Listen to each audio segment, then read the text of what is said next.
지금 앞서 이재명 당대표께서도 말씀을 하셨지만 우리 경제 상황이 너무 안 좋습니다.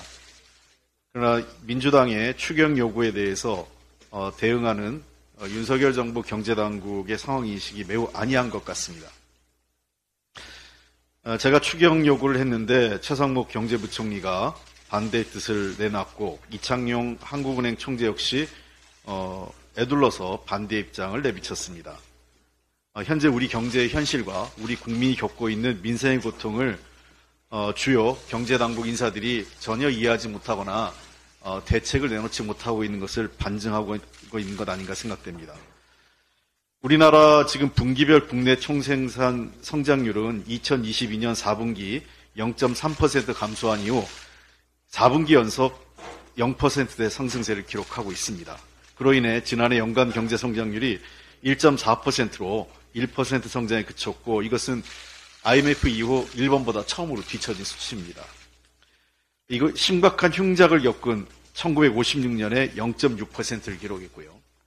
2차 오이시콜을 겪은 1980년에 마이너스 1.6%, 외환위기 겪은 98년에 마이너스 5.1%, 글로벌 금융위기가 닥친 2009년에 0.8%, 그리고 코로나19 확산된 2020년 마이너스 0.7% 이후 최악의 경제 실적인 겁니다. 그 당시에는 보면 그럴 만한 사유들이 있었지만 지금은 뚜렷한 사유가 글로벌 현계의 사유가 존재하지 않는 속에서 우리 경제 성장이 경제 성적표가 아주 나쁘다는 겁니다. 정부와 한국은행이 올해 경제 성장률 전망을 2.1%로 유지하고 있지만 전문가들은 이것이 희망사항이 될 것이다 라는 전망이 유력합니다. 현재대로 가면. 과일, 채소 등 먹거리 중심으로 물가가 치솟고 있고 각종 공산품의 외식 가격도 고공행진입니다. 또 미뤄놨던 공공요금 인상까지 예상되고 있는 상황입니다. 중동 리스크 확대로 유가와 환율은 급등해서 고물가가 장기화될 조짐이 곳곳에서 나타나고 있습니다. 고금리로 대출이자 늘어나고 고물가로 경기는 여전히 어려우니 은행빚을 갚지 못하는 소상공인 자영업자 수가 크게 늘어나고 있고 다중채무자도 역대 최고 수준을 기록하고 있습니다. 이러한 고물가, 고유가, 고환율로 대한민국 경제가 위기고 민생이 파탄나는 상황에서 민주당이 추가 경정 예산을 제안한 겁니다. 국민을 살리고 경제를 회복하자는 특단의 조치를 좀 같이 해보자는 의미입니다. 근데 정부가 문제가 되는 것은 경제 위기의 원인이 정부의 무능에도 있습니다. 특히 재정관리 능력이 최악입니다. 2023년 역대급 세수 부족으로 제대로 예산을 집행하지도 못했습니다. 2024년 예산 편성을 보더라도 2024년 국세 수입 예산이 대비해서 8.7% 감소한 356.1조 원을 국세 수입 예산으로 편성을 했습니다. 어려운 민생을 돌보기 위한 재정의 적극적인 역할을 포기한 것입니다. 정부는 초지일관, 세수 확보보다는 재정 지출을 줄여서 재정 건전성을 달성하겠다고 한 겁니다. 제가 여러 차례 지적했지만 재정 건전성을 확보하기 위해서는 안정된 세수 확보를 한 이후에 지출 구조 조정을 같이 수반했었어야 됩니다.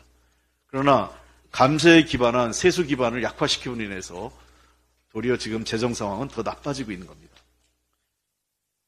경제 3주체가 가계는 소비가 줄고 기업은 투자하지 않고 있습니다. 그럼 정부가 뭘 해야 되겠습니까? 정부가 가계 소비도 늘리고 기업의 투자를 촉진하기 위한 마중무 역할을 정부 재정을 통해서 해야 된다는 것입니다.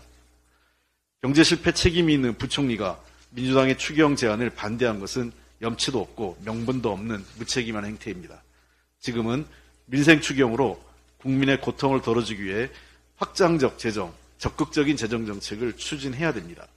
재정 건전성에 대해서 일부 보수 언론과 여당을 중심으로 해서 입버릇처럼 얘기하는데요.